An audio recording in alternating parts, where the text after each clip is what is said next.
Hello everyone, welcome to my channel. Please subscribe and keep watching more details. Chicago Fire threatens to kill off another character. A new Chicago Fire TV promo has fans worried. The hit firefighting drama threatened to kill off an important character during the upcoming episode. Due to the way the previous episode ended, it has fans worried about firefighter Sam Carver. A roughly 13-second promo teased what to expect during the March 5 episode. Several key characters are in danger, raising the stakes for the night. The promo footage begins with a scene at Chicago Med as a crying Violet emerges from a room. Pascal has a look of dismay on his face as he arrives at the hospital. We then see firefighter Jack Damon, baby Severide, caught in a fire, and then Lieutenant Stella Kidd saving someone from being hit by a car. The footage is designed to make fans worry about many different characters, and it was successful.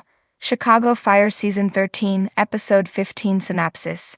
Kidd and Severide eagerly await big news. Pascal searches for the perfect anniversary gift. Reads the full synopsis for the new Chicago Fire episode. The Stellaride news likely revolves around them trying to adopt a child. Chicago Fire TV promo for March 5 episode. Below is the promo NBC is running for the March 5 episode. There are lots of moving parts in the 13-second presentation. Who doesn't make it out alive? Reads the text overlay. NBC has done this before with the hit drama. It typically leads to a poignant character death. Who will die on Chicago Fire Season 13, Episode 15? As noted above, several characters are in danger during the new episode, but we think it is an unseen character who doesn't survive. Our guess isn't that Sam Carver is killed, but rather that someone close to Chief Dom Pascal doesn't make it. Pascal is in street clothes. This suggests he was not at work ahead of this crucial call. Meanwhile, much of Firehouse 51 is already at the hospital, including a trailing Mouch, suggesting Pascal came along later. These may be clues that Pascal's wife is the character who doesn't survive. KD Strickland plays Monica Pascal. We haven't seen her for a few episodes, but she may be important to this new storyline. What happens to Monica Pascal? That answer could lead the new chief down a dark road. Viewers must tune in for the dramatic March 5 episode to learn the truth. More news from the One Chicago shows. Luke Mitchell's wife gave birth. The Chicago Med star is a new dad. Previous episodes of Chicago Fire are streaming on Peacock. Chicago Fire fans have been through their fair share of heartbreak, but the latest rumors swirling around Firehouse 51 suggest that another beloved character might be on the chopping block. With each season, the show has delivered shocking departures, some heroic, some tragic, but this one threatens to shake the team to its core.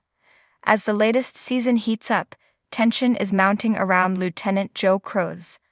A fan favorite since his early days as an eager firefighter, Cruz has grown into a seasoned veteran, a devoted husband, and a doting father. His storylines have often balanced the intense dangers of the job with his deeply personal struggles, making him one of the most relatable and beloved characters on the show. But now, whispers from behind the scenes suggest that Cruz could be the next firefighter to face an untimely fate. The season's midpoint cliffhanger left fans with a nerve-wracking moment.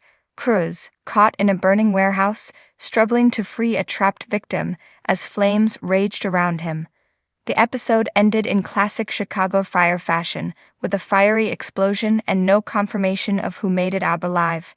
The next episode's teaser offered little comfort, only showing Bowden's grim expression and Stella Kidd whispering, "He should have been out by now." Could this really be the end for Cruz? It wouldn't be the first time Chicago Fire has delivered a gut punch of a goodbye. Fans still haven't recovered from losing Otis, whose death shook Firehouse 51 to its foundation. Cruz, more than anyone, has carried that grief, even naming his son after his late best friend. To take him away now would feel like another cruel twist of fate. But why would the show write off such a cherished character? Some speculate that the actor, Joe Minoso, may be looking to explore new opportunities, while others believe the showrunners are simply looking to keep audiences on their toes. Whatever the reason, fans are already bracing themselves for another emotional roller coaster. The upcoming episode promises to be an emotional powerhouse. Bowden, Severide, and Kidd lead a desperate search and rescue operation, determined to bring crows home. Meanwhile, his wife, Chloe, clutches her phone, praying for a miracle. The entire firehouse is on edge, their usual camaraderie replaced by an eerie silence. Even Herman, the one who usually lightens the mood, sits motionless, staring at his untouched cup of coffee. The tension escalates as the team finally locates the warehouse's remains. The fire has reduced it to smoldering rubble, and there's still no sign of crows. When they finally find him, the scene is gut-wrenching. He's alive, but barely. The flames have taken their toll, and as they lift him onto a stretcher, paramedics work frantically to keep him stable. At Med, Dr. Will Halstead and Dr. Marcel take over, fighting to save a firefighter who has given everything to his job. As Chloe waits outside the operating room, clutching Otis's old firehouse badge in her hand, fans are left wondering, will Cruz survive, or is this just a temporary reprieve before the show delivers another devastating blow? Chicago Fire has built a reputation for making its losses meaningful, ensuring that no death feels like a throwaway.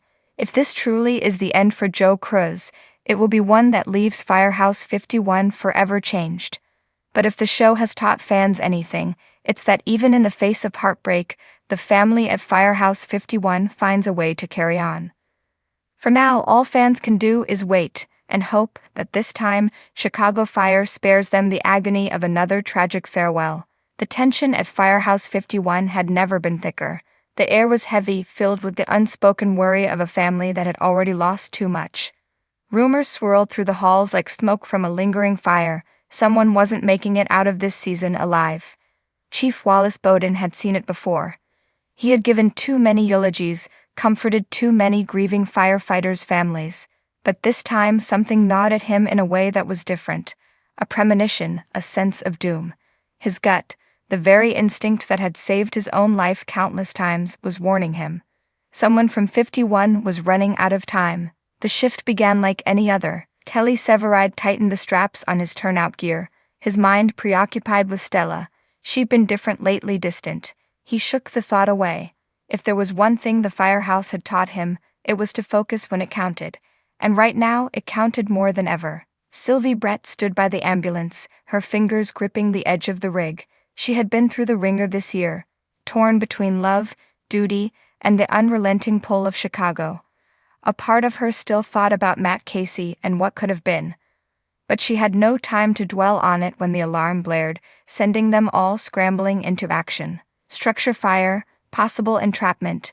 The dispatcher's voice crackled through the radio. Let's move. Bowden commanded, already marching toward Truck 81. He exchanged a look with Herman, who tightened his grip on the steering wheel. They both knew.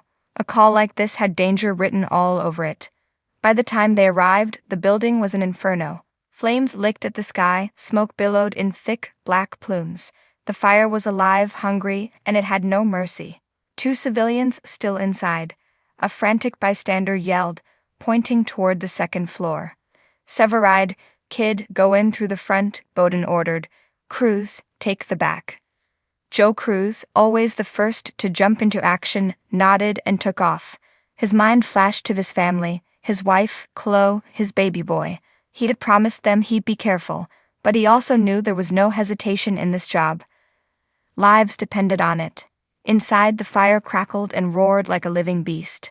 Heat pressed against their skin, smoke clawing at their throats. Severide and Stella moved as one, searching for the trapped victims. A shout echoed through the flames. Over here, Stella called, finding a mother and her child huddled in a corner. Take the kid, Severide urged, lifting the mother. Stella didn't argue. She cradled the child and started moving toward the exit when the ceiling groaned above them. Outside, Bowden's heart slammed against his ribs as the roof buckled. Get out of there, now. Then it happened. The explosion. A fireball erupted, blasting through the windows, shaking the street. Glass rained down like deadly confetti. No. Brett screamed, eyes wide in horror.